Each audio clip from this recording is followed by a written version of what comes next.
구마인드 장착을 위한 실행 독서 시작하겠습니다. 이번 주에는요, 부자의 언어라는 책이에요. 부자의 언어라는 책이고 저자는 존 소포릭이라고 하는 남자예요.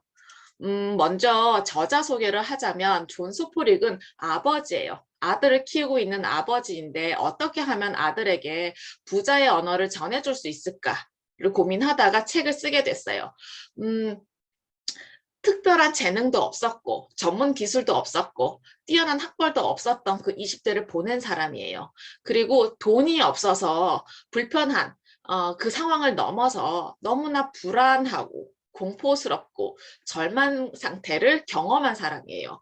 이 사람은 척추 교정사이면서 부동산 사업가예요. 그래서 척추 교정사이면서 부동산 사업을 하는 자신을 주인공으로 삼기도 하는데 여기에다가 이제 소설적인 어떤 허구의 인물들을 조금 더 포함을 시켜서 이 책을 만들었어요. 그러다 보니까 자기의 실제적인 경험과 그다음에 허구의 인물들을 같이 여기에서 이야기를 하고 있어요. 그래서 진짜 부가 무엇인지 그것을 아들에게 알려주기 위해서 이 책을 썼다고 합니다. 네, 먼저 친구와의 대화에서 친구가 이런 이야기를 해요. 돈보다 진정으로 중요한 것은 많이 있다. 너는 왜 그렇게 돈에 목숨을 매냐? 이렇게 이야기를 했을 때 이 정원사, 주인공이 정원사인데요. 그 주인공 정원사는 굉장히 부를 많이 일군 사람이에요. 그 정원사가 대답하기로 돈 문제를 극복을 해야 다른 돈보다 진정으로 중요한 것들에 집중할 수가 있어. 돈도 없고 시간도 없으면 자기 인생을 뜻대로 살아갈 수가 없게 돼. 이렇게 이야기를 하고 있어요. 이 한 문장에서도 이 정원사, 그다음에 이 저자의 생각들을 우리가 알 수가 있죠. 그래서 경제적인 자유, 돈으로부터의 자유는 필수다. 필수다. 네. 효과 활동이라는 것을 이야기를 하는데요. 효과 활동은 뭐냐? 목적을 달성하거나 그 목적을 달성하기 위해서 환경을 조성하는 행위를 효과 활동이라고 해요. 그럼 여기서도 우리가 알 수 있듯이 내 삶의 목적이 조금 더 명확한 게 훨씬 더 우선이잖아요. 우리는 당신의 삶의 목표가 무엇이냐라고 물었을 때 선뜻 대답하기가 쉽지는 않아요.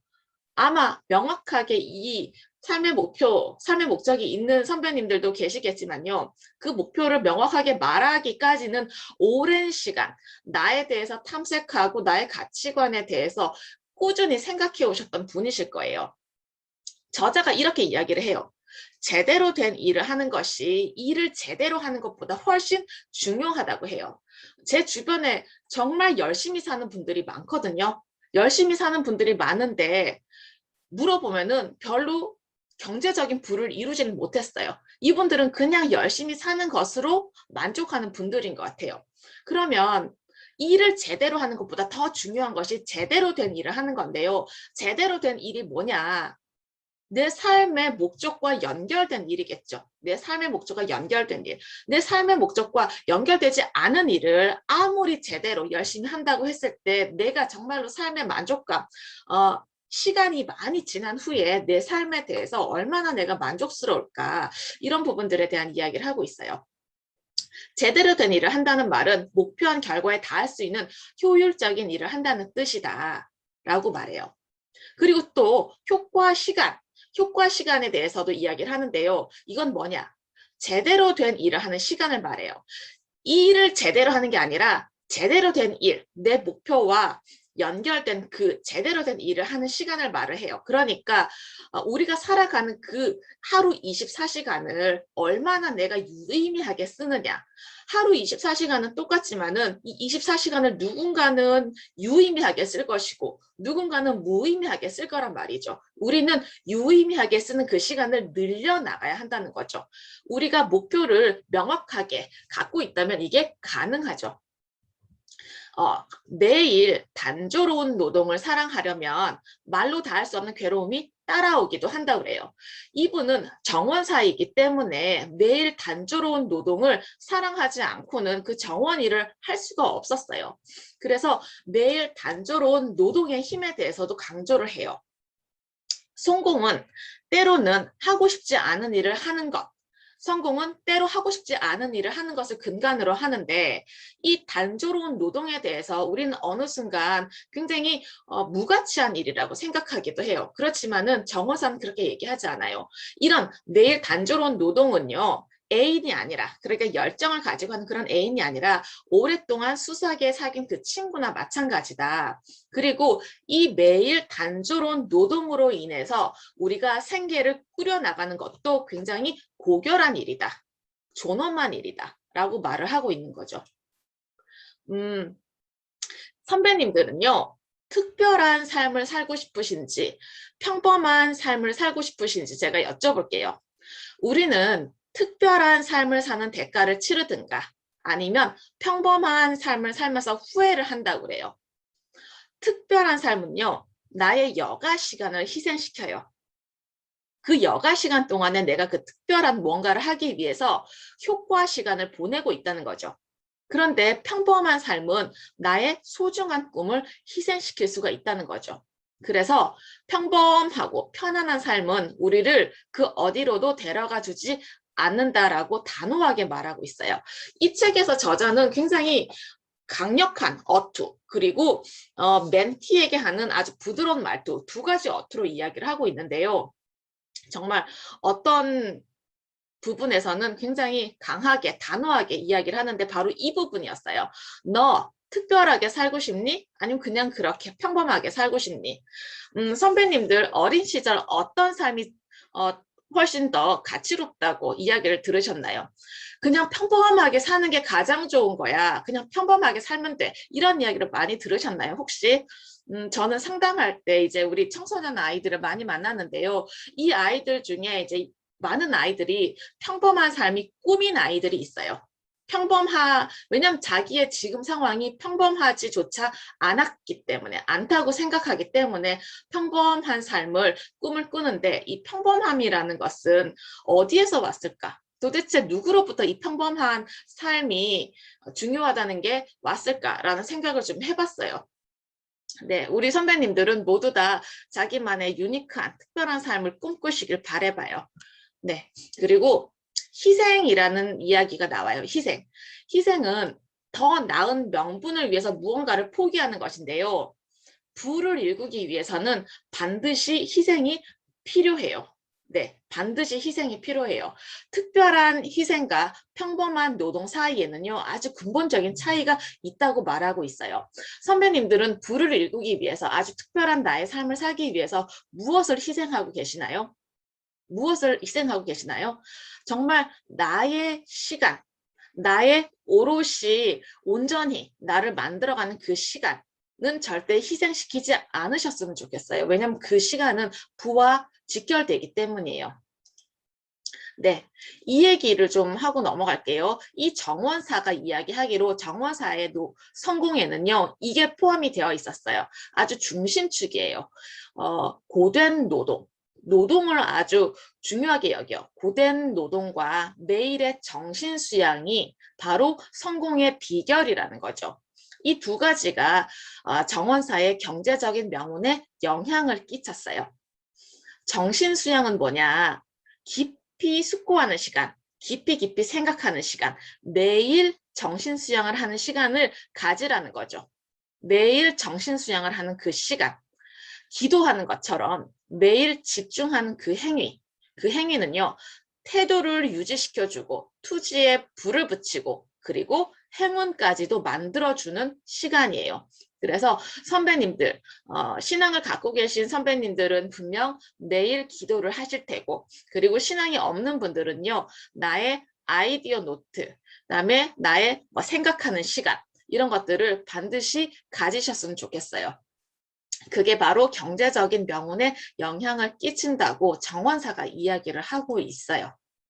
네, 이 책의 주인공인 세상에서 가장 부유한 정원사는요, 시간을 들여서 삶을 이룩한 사람이에요. 시간을 들여서 어떤 시간? 여가 시간. 다른 사람들이 편안함을 즐기는 그 여가 시간을 들여서 성공적인 삶을 이룩한 사람인데요. 그 어떤 조건에도 구애받지 않은 태도를 익힌 사람이에요. 어떤 조건이 나에게 유리하건 어떤 조건이 나에게 불리하건 그것에 구애받지 않고 온전히 나로서 나의 가치관과 나의 삶의 목표와 직결된 그런 태도를 익힌 사람이라는 거예요. 그리고 스스로 내가 얻기 위해서 노력하는 것 이외에는요, 허용하는 게 없어요. 그러니까 우연한 기회, 우연한 어떤 행운 이런 것들을 기다리지 않아요.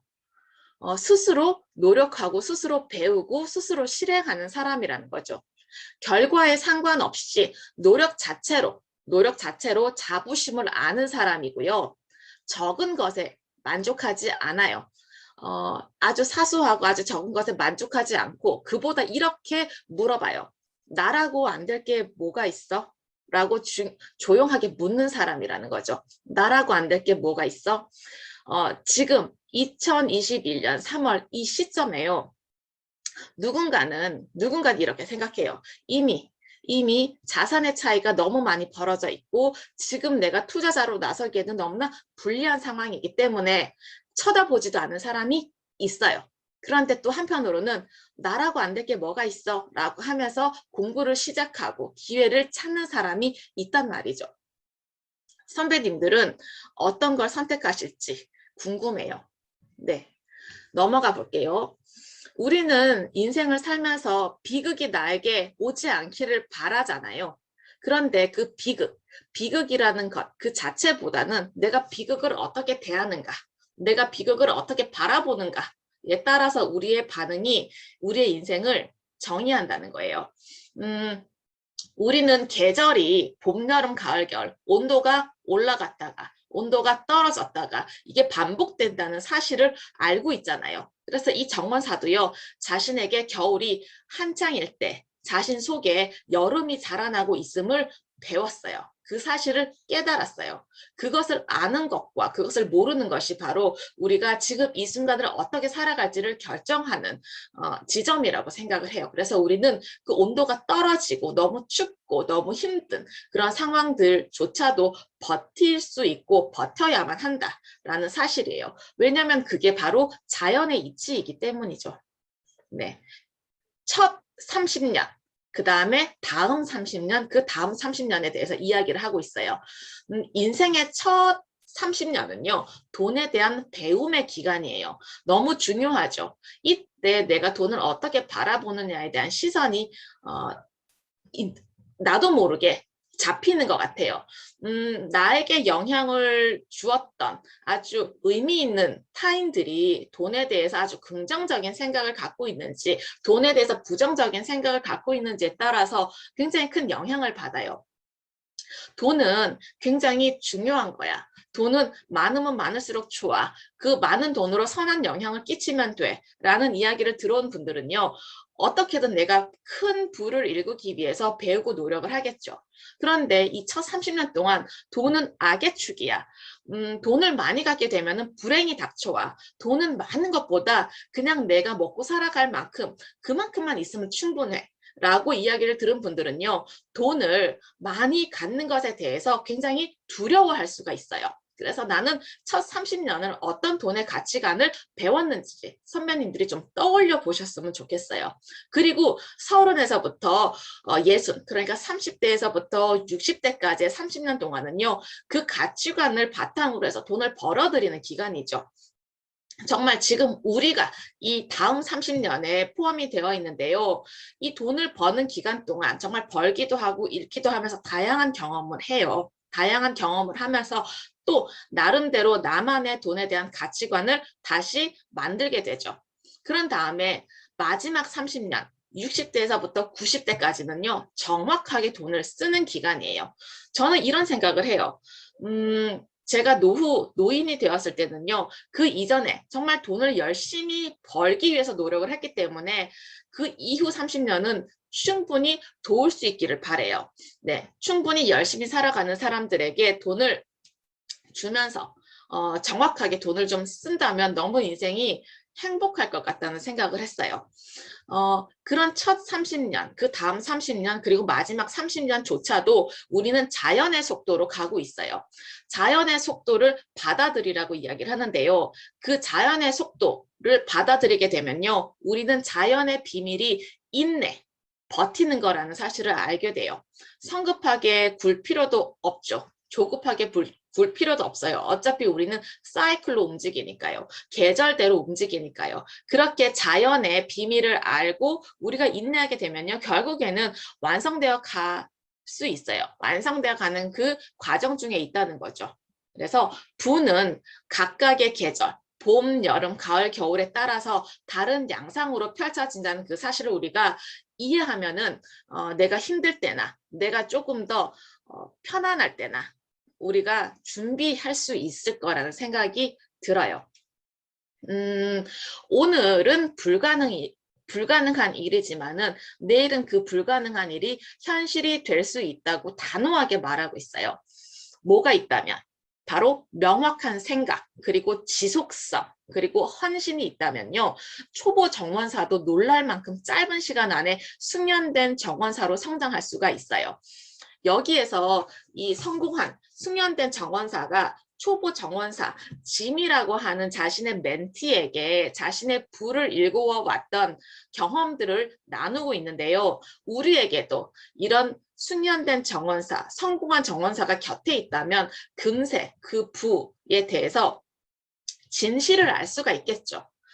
만약에 우리 곁에 없다 하더라도 우리가 부에 대한 명확한 생각, 그리고 지속적으로 뭔가 배우고 헌신하는 어떤 이런 가치를 갖게 된다면 우리도 금세 따라갈 수 있을 거라고 생각을 해요. 우리에게는 지금 너무나 많은 멘토들이 있잖아요.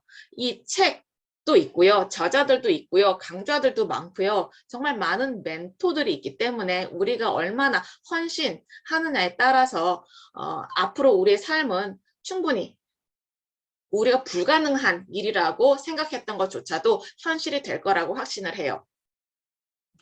네, 여기서도 불가능에 대한 이야기를 하고 있어요. 능력 밖의 목표를 추구했기 때문에 부를 일구었던 거죠. 내 능력에 맞는 목표를 세우는 게 아니라는 거예요. 내 능력에 맞는 목표를 세우는 게 아니라 내 능력 밖에 있는 목표를 추구하라는 거예요. 자연은요. 자라거나 죽거나 둘 중에 한 가지라고 해요. 식물도 자라거나 죽거나 둘 중에 한 가지라는 거죠. 그래서 우리도 자연의 일부이기 때문에 자라거나 죽거나 우리는 숨이 끊어질 때까지 자라날 수 있다는 거예요. 그러기 위해서는 늘 스스로 길러야 된다는 거예요. 그래서 우리는 함께 성장을 하기 위해서 이 토요일 새벽 시간에 이렇게 함께 만나서 책 이야기를 나누고 있습니다. 네, 정말 중요한 이야기예요. 정말 이 책에서 저는 가장 중요한 챕터를 꼽으라고 한다면 이 5년간의 개혁, 이 부분을 꼽고 싶어요. 이 정원사는요, 5년마다 아주 큰 변화가 일어났다는 사실을 이야기를 해줘요. 그러면 우리는 5년마다 얼마나 삶이 변했는지 생각을 해보면 좋겠어요. 지금 2021년 3월이잖아요. 그러면 5년 이전으로 한번 돌아가 볼게요. 5년 이전이라고 하면은 2020년, 19년, 18년, 17년, 16년이에요. 2016년 3월, 2016년 3월에 나는 어디에서 어떤 모습으로 얼만큼의 부를 갖고 있었는지 선배님들 한번 떠올려 보셨으면 좋겠어요. 2016년 3월, 2016년 3월 내가 어디에서 누구와 함께 어떤 일을 하면서 어떤 사람과 함께 얼마만큼의 부를 갖고 있었는지 한번 떠올려 보세요. 그리고 5년이 지난 지금 2021년 3월이 되었잖아요. 얼마만큼의 변화가 있었는지 한번 떠올려 보세요. 엄청난 변화를 겪으셨나요? 아니면 그때나 지금이나 비슷하신가요? 그때나 지금이나 비슷하시다면 틀리셨어요. 만약에 엄청난 개혁이 일어났다면 성공하신 거예요. 그러면 우리는 지금 5년 후를 다시 계획할 수 있죠. 지금 2021년 3월이죠. 2022년, 2023년, 24년, 25년, 26년, 2026년 3월에 우린 어디에 어떤 옷을 입고 누구와 함께 무엇에 대해서 이야기를 나누고 있을까요? 그리고 그때는 우리가 얼마만큼의 부를 이룩했을까요? 네, 능력 밖의 목표를 세우시라는 거죠. 능력 밖의 부를 세우셨으면 좋겠어요. 5년은요, 지금 여기에서 계획을 하기에는 가장 먼 미래예요. 그리고 모든 것을 변화시킬 만큼 또 충분히 긴 시간이기도 해요. 그리고 그 모든 것을 견뎌내기에 충분히 짧은 시간이기도 해요. 5년 전에는요, 지금으로부터 5년 전에는 부동산 불경기였죠. 부동산에 대해서도 굉장히 지금보다는 많이 불경기였고 부동산 때문에 고생하고 힘든 분들을 제가 주변에서 많이 봤어요. 그런데 5년이 지난 지금은 어때요? 네, 너무 많이 상황이 달라졌잖아요. 5년은 충분히 버틸 수 있는 시간이라는 거죠. 넘어가 볼게요. 네, 매일 고독하게 앉아있는 시간을 갖고 계신가요? 매일 고독하게 앉아있는 시간을 갖고 계신가요? 내 생각을 정리하고 내 내면에서 울리고 있는 그 목소리를 듣는 시간, 그리고 침묵 속에서 우리가 원하는 것들에 집중할 수 있는 그 시간을 갖고 계신가요? 네, 저는 갖고 있어요. 새벽 시간이에요. 4시 반에 일어나면 한 5시 10분까지는 이 생각 시간을 활용을 하고 있어요. 그 어떤 조건에 구애받지도 않고 그 누구의 방해도 받지 않는, 정말 내 머릿속에 떠오르는 생각들에 집중할 수 있고 내 가슴 속에서 피어오르는 내 감정을 바라볼 수 있는 시간이죠. 네. 초점을 좁히지 못한다면요, 평범하고 시끄러운 나날들을 보내면서 우리가 갖고 있는 잠재력을 영원히 낭비할 수밖에 없는 거죠. 그러다 보니까 나에게 오롯이 집중할 수 있는 그 시간, 그리고 내 머릿속에 굴러다니는 그 아이디어를 부여잡고 거기에서 무엇인가를 깊게 아니면 넓게 펼쳐낼 수 있는 시간들이에요. 자, 선배님들, 나를 신뢰하시나요? 네. 부를 읽은 사람들의 아주 공통점이 뭐냐면 나를 믿는 사람들이죠. 나를 믿는 사람들, 내 행동을 신뢰하는 사람들. 어떻게 하면은 나를 신뢰할 수 있을까? 어떻게 하면은 나를 믿을 수 있을까? 실행하는 거죠. 실행하는 거, 움직이는 거, 행동하는 거. 네, 성취하겠다는 그 자신감이 있게 되면은 우리는 나를 믿고 어떤 대가도 치를 수가 있어요. 내가 실수를 해서 고난에 빠지던 아니면 내가 어떤 훌륭한 결정을 해서 뭔가를 누리든 그런 모든 것들을 감당할 수가 있는 거죠. 나를 믿을지 말지는 내가 선택하면 돼요. 내가 믿는 사람들은 아마 실행이 빠를 거예요. 그렇지만 나를 믿지 못하는 사람들은요, 실행하는 것조차도 아주 꺼리게 되죠. 불안하죠. 나의 행동조차도. 그렇기 때문에 나는 뭘 해도 괜찮아. 실수할 수도 있고 성공할 수도 있고 뭐 지금 이대로 그대로 갈 수도 있고, 그런 나는 내가 좋아. 나에 대한 자존감, 나에 대한 신뢰, 이런 것들은 좀 일맥상통하는 부분이 있다고 생각을 해요. 그래서 선배님들은 다른 것보다 나를 신뢰하는 그 힘, 믿음, 이런 것들을 갖추시기를 바라요. 네. 그리고 나에 대한 신뢰를 갖고 있는 사람들만이 새로운 전략을 짤 수가 있죠. 새로운 전략을 짜는 거, 그 다음에 그 새로운 전략에 대한 어떤 가능성에 마음을 열고 믿는 거죠. 믿는 거. 왜냐하면 나는 믿을 만한 존재니까 내가 짜내는 그 전략이든 내가 생각하는 그 상상이든 가능성이든 모두 다 굉장히 소중해요. 소중하죠. 그러기 위해서는 실행을 해야 되는데, 실행을 하자면 노동, 내 몸이 움직이는 거, 이건 너무 당연한 거잖아요. 그런데 내가 눈에 보이는 그런 노동과 어떤 실행, 이거 너무 중요하지만 또 하나, 우리가 고독한 시간을 가지면서 눈에 보이지 않는 큰 그림을 그리는 거, 그 에너지도 필수라는 사실을 정원사가 이야기를 하고 있어요. 네. 여기서 또 한 가지 중요한 이야기를 하고 있는데요. 제가 선배님들한테 늘 강조하는 이야기이기도 해요. 지출을 관리하라는 거죠. 지출을 관리하는 거. 지출을 빡빡하게, 굉장히 강한 어조로 이야기를 하고 계세요. 지출을 빡빡하게 관리하지 않고 불을 쌓으려고 하는 것은요, 배수구 마개를 빼고 욕조에 물을 채우는 것과 마찬가지예요. 그러니까 밑 빠진 독에 물 붓기죠. 내가 너무나 많은 수입을 벌어들이고 있는데 내가 지출을 통제하거나 관리하지 않게 되면요, 어떻게 내 돈이 들어와서 나가는지 알 수가 없어요. 정원사는 이렇게 이야기를 해요. 돈을 모으는 데 있어서 지출은 적이라고 얘기를 해요.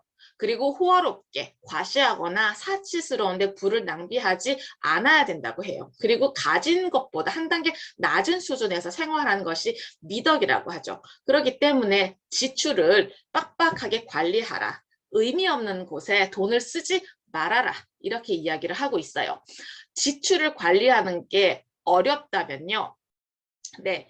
크몽에서 가계부 정리의 기술을 한번 사서 읽어보세요. 거기에 보시게 되면요. 어떻게 지출을 관리하는지 굉장히 수월하게 배우실 수 있고요. 더 중요한 거. 지출을 통해서 자아 탐색을 하실 수가 있어요. 내가 이런 지출을 하는 사람이구나. 이런 수입을 하는 사람이구나. 네, 그렇게 자아 탐색을 할 수 있는 방법이기도 합니다. 간디는요, 이런 이야기를 했어요. 당신의 가치관이 당신의 운명이 될 거다. 당신의 가치관이 당신의 운명이 될 거다. 선배님들은 어떤 가치관을 갖고 계시나요? 네. 여기서 정원사는요, 이런 이야기를 해요. 자신에게는 시작과 끝이 있는 프로젝트가 필요했다고 그래요.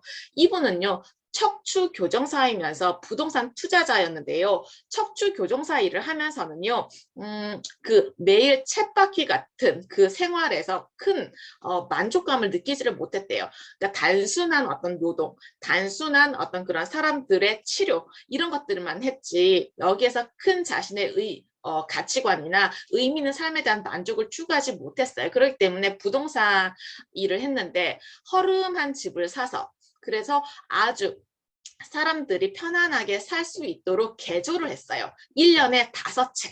딱 1년에 5채 정도만 그렇게 했던 거예요. 그러면서 이것을 되팔아서 수익을 창출했어요. 그러다 보니까 시작이 있고 끝이 있는 프로젝트였고 그게 바로 자신의 가치관과 일관된 그런 일들이었어요. 그래서 정원사에게는 시작과 끝이 있는 프로젝트가 필요했고 그 복잡하고 큰 도전에 가치를 뒀어요. 목표를 향한 진전, 경제적인 사다리를 오르는 어떤 그 발전에도 가치를 둔 거죠. 그러다 보니까 자신이 일상적으로 하는 그 척추 교정사에다가 부동산 투자 일을 하면서 삶을 조금 더 충만하게 살아갈 수가 있었습니다. 네, 이렇게 이야기를 해요. 젊은이들 대부분은 부를 원하지. 그런데 그걸 어떻게 얻는지를 몰라. 네가, 그러니까 짐이라고 하는 그 멘티에게 하는 말이에요. 네가 그 방법을 모르는 것은 당연해. 믿음을 갖고 네 목표를 밀어붙이게 되면은 하늘이 도와서 그 계획을 건네줄 거다. 절대 실패하지 않아. 왜냐하면 자연의 법칙이니까. 그래서 우리는 꿈이 필요하고 삶의 목표가 필요한 거죠. 자연이 도울 거니까요. 자신을 호기심과 매혹의 대상을 찾아 세계를 탐험하는 탐험가라고 생각해요. 그래서 인터넷을 검색하든가 서점에 가서 찾는다든가 도서관에 앉아서 자신의 흥미를 발견할 수가 있죠. 내 마음을 사로잡는 것을 숭배하라고 해요. 선배님들은 어떤 것이 내 마음을 사로잡으시나요? 저는 세상이 너무나 궁금했어요. 그러니까 퉁쳐서 세상을 이야기하는 사람들 말고 진짜 세상이 궁금했어요. 진짜 세상이 궁금하기 때문에 지금 저는 세계 역사 이야기를 계속 공부하고 있고 프로젝트를 진행을 해요. 그리고 세계 여행, 세계 일주를 꿈꾸고 있어요. 그리고 세계 여행도 많이 했어요. 그런데 조금 더 깊게 그 사람들을 이해하고 싶은 어떤 정말 탐험가의 마음을 갖고 있어서 지금도 공부를 하고 있어요. 그리고 부가 너무 궁금했어요. 어떻게 하면 부를 읽을 수 있는지, 부를 배울 수 있는지. 그래서 이렇게 부마인드 독서를 진행을 하고 있습니다. 선배님들의 마음을 매혹하는, 사로잡는 그 무엇인가는 무엇인지 정말 궁금해요. 그런 것들을 그냥 넘기지 마시고 찾아서 그것을 조금 부여잡고 함께 탐험을 하면 좋겠다는 생각을 해봤습니다. 네, 야망이라는 게 있죠. 우린 많은 것들을 무시할 수 있지만 나의 야망은 무시할 수가 없어요. 저는 이것을 본질이라고 표현을 해요. 우리 모두는요, 야망을 갖고 태어났어요. 그리고 그 야망에 사로잡혀 있어요. 저는 이것을 본질이라고 이야기를 해요. 우리 모두는 서로 다른 각자의 본질을 갖고 태어났고요. 거기에 사로잡혀 있어요. 같은 상황에서도 다들 다른 반응을 해요. 이유는요, 본질이 다르기 때문이에요. 네, 그 본질이 바로 야망을 만들어내잖아요. 가장 어려운 상황이 어떤 상황이냐면 부모의 야망과 자녀의 야망이 다를 때예요. 자녀의 야망을 그냥 무시해버린 부모가 있다면 그것은 정말 자녀에게 불행한 상황인 거잖아요. 나의 열망을 부인하게 되면요. 나의 열망, 나의 야망, 내가 갖고 있는 그 야망은 불안해져요. 그래서 나는 나의 야망이 무엇인지, 나의 본질이 무엇인지 정확히 알 필요가 있다는 거예요. 그래서 우리는 이 야망, 열망, 본질을 탐색해야 하는 탐험가예요. 자, 여기서도 아주 중요한 이야기를 하는데요. 우리는 비현실적이라는 이야기를 들었을 때 선배님들 어떤 마음이 올라오시나요? 비현실적이라는 이야기를 들었을 때 어떤 마음이 올라오시나요? 비현실적이라는 것은요, 그저 그 사람의 의견일 뿐이에요. 그 사람이 비현실적이라고 이야기를 한다고 해서 거기에 휘말릴 필요가 없다는 거예요. 비현실적이라는 것은요, 평범한 사람들에게는 말도 안 되게 높은 목표를 뜻해요. 그리고 일반적이지 않은 목표나 야망을 뜻하기도 해요. 어떤 목표를 이루기 위해서는요, 그것을 이루기 전에 우리는 그것을 믿어야 돼요. 일단 믿음의 눈으로 봐야 이성의 눈을 감을 수 있어요. 제가 어떤 분하고 이야기를 할 때 그분은 저에게 이렇게 피드백을 주세요. 그게 정말 합리적이라고 생각해? 네가 하는 말은 합리적이지 않아. 엉뚱한 이야기야. 이런 이야기를 가끔 들을 때가 있어요. 그러면 그때부터 확 막혀버려요. 말문도 막혀버리고 생각의 문도 막혀버려요.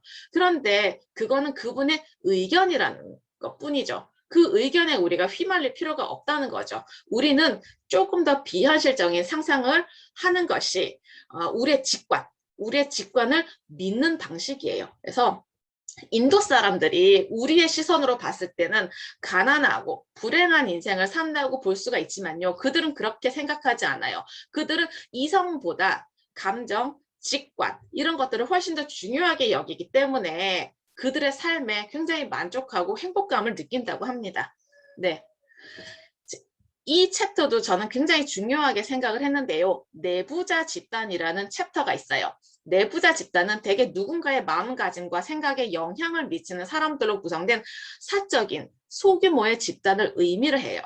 그러니까 좋은 내부자 집단은 시작부터 끝까지 든든한 응원군이 되어주잖아요. 부자가 되고자 열망을 한다면 부정적인 영향에 민감하게 반응하지 말고 내 마음을 보호하고 그리고 가장 탐나는 목표에 초점을 맞추면 되는데 내가 이 목표에 초점을 맞추기 위해서 또 이 믿음을 갖기 위해서는요. 이것을 응원해주고 지지해주는 내부 집단이 바뀌어야 해요.